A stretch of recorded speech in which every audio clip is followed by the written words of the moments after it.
I sat in my car, gripping the steering wheel so hard my knuckles turned white.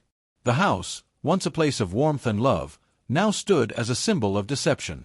Olivia had just embraced another man, intimate, familiar, as if she had done it 1,000 times before. My stomach churned, rage boiling beneath my skin. But anger alone wouldn't be enough. Blind fury leads to mistakes. I needed control, precision, patience. Storming inside, screaming accusations, demanding explanations, it wouldn't change what I had seen. She'd lie. She'd twist the truth, make me the paranoid husband imagining things. No, I wouldn't give her that chance. Instead, I pulled out my phone, snapped a picture of the man disappearing through my front door, and forced myself to drive away. My mind raced as I headed toward an old friend's place. Derek had been my closest confidant for years, a man who understood loyalty and betrayal all too well. By the time I arrived, the storm inside me had settled into something colder. Derek opened the door, taking one look at my face before stepping aside without a word. We sat in his dimly lit kitchen, the silence between us heavy. "She's cheating," I finally muttered, the words tasting like poison. Derek exhaled sharply, rubbing his jaw. "You sure?" I nodded, sliding my phone across the table. He studied the photo, his expression darkening. "Who's the guy?" "Don't know yet. But I will." Derek leaned back, crossing his arms. "What are you gonna do?" I didn't answer right away. Revenge burned in my chest, but it needed to be precise. Rushing would only lead to mistakes. Olivia had played this game thinking I'd never find out. She underestimated me. That was her first mistake. Her second, thinking there wouldn't be consequences. "I need proof," I finally said. "Undeniable. Something she can't weasel out of." Derek nodded slowly. "You thinking private investigator?" "Yeah. Someone who knows what they're doing." He pulled out his phone, scrolling before passing me a number. "Call him. He's good. Discreet." I saved the contact, gripping my phone tightly.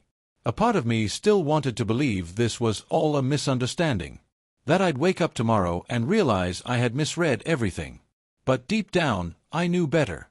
That night, I returned home, forcing myself to act normal. Olivia was already in bed, her back turned to me. I slid in beside her, staring at the ceiling, feeling the weight of her betrayal settle over me. The woman lying next to me wasn't the woman I had married. And soon, she'd learn exactly what that meant. The following morning, I woke to the sound of Olivia humming in the kitchen. The scent of coffee filled the air, a familiar routine we had shared for years. But now, it felt rehearsed, artificial. I lay in bed for a moment, staring at the ceiling, wondering how many times she had played this role while sneaking around behind my back. I forced myself to move, to act like everything was normal. If she noticed the change in my demeanor, she didn't mention it.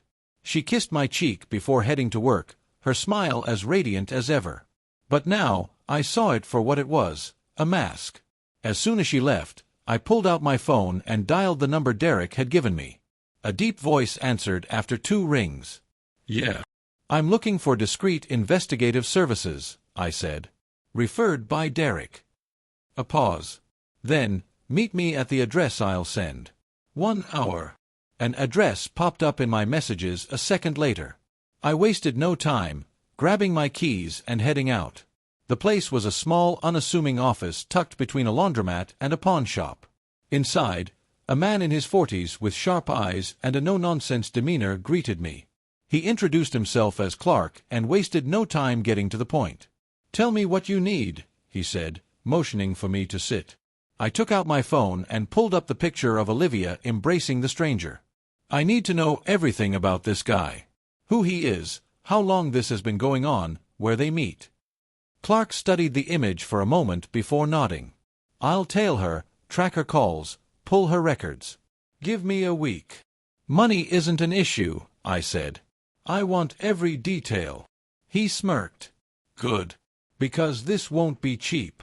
I handed him an envelope of cash, half now, half upon completion.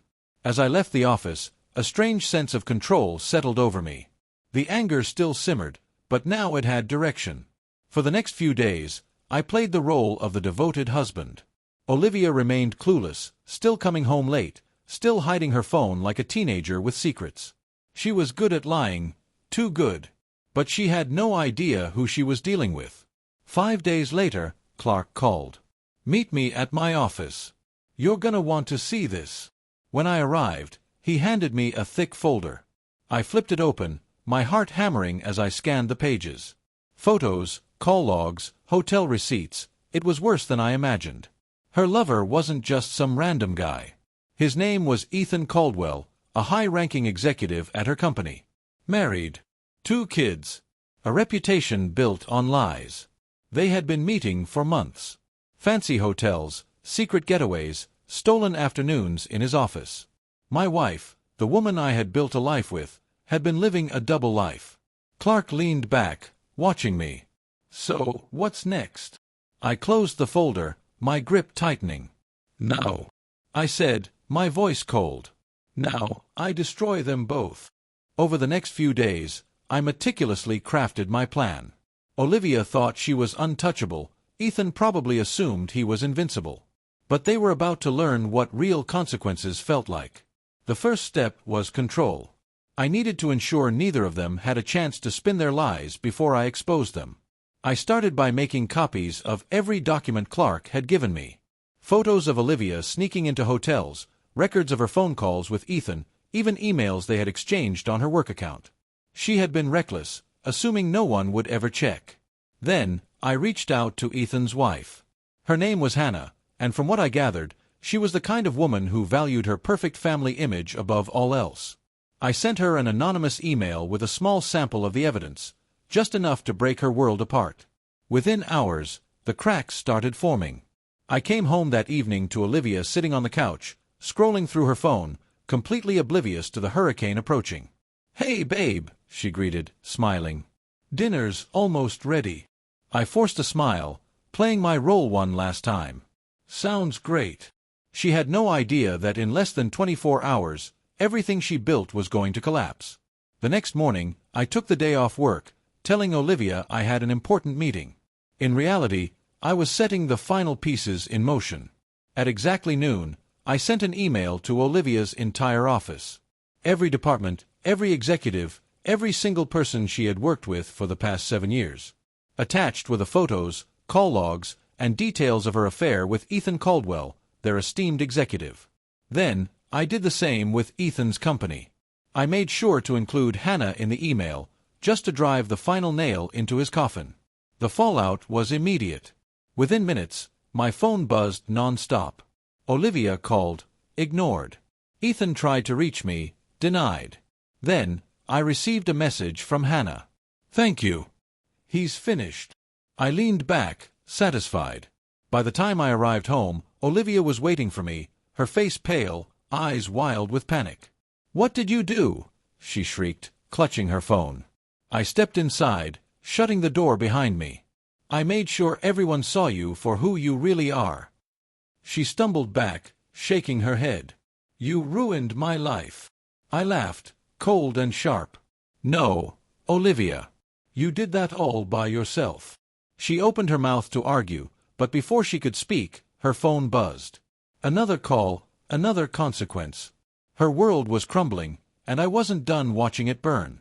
Olivia's hands trembled as she clutched her phone, her eyes darting over the endless notifications, calls, messages, emails. Everything she had built, every carefully crafted lie, was unraveling in real time. "You bastard," she whispered, voice hoarse, her mask of confidence shattered. I stepped closer, savoring the fear flickering in her gaze. "No, Olivia," I said, voice dangerously calm. "You're the liar. The cheat. The one who threw everything away." Tears welled in her eyes, but I wasn't falling for the act. She wasn't crying because she regretted it.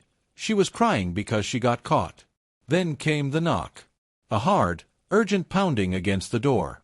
Olivia flinched, and I knew exactly who it was before I even opened it. Ethan. His face was red, panic carved into every line. He pushed past me without invitation, glaring at Olivia. "You told me this wouldn't happen," he hissed. "You said he'd never find out." Olivia shook her head frantically. "I don't know how." I let out a low chuckle, making them both snap their heads toward me. You really thought you could keep this hidden forever? I asked, tilting my head. How stupid are you? Ethan turned to me, chest heaving. You think this is funny? I smirked. Oh, it's hilarious. Your wife already knows, by the way. She's filing for divorce as we speak. Guess you'll be paying for 2 households now. His jaw clenched, and for a second, I thought he might take a swing at me. But I wasn't worried. Men like Ethan were only tough when they thought they were untouchable. No. He was just a man watching his empire collapse. Then Olivia reached for my arm, desperation in her touch. Please, she begged. We can fix this. I made a mistake, but we can move past it. I yanked my arm away like her touch was poison. Fix this, I repeated, laughing bitterly.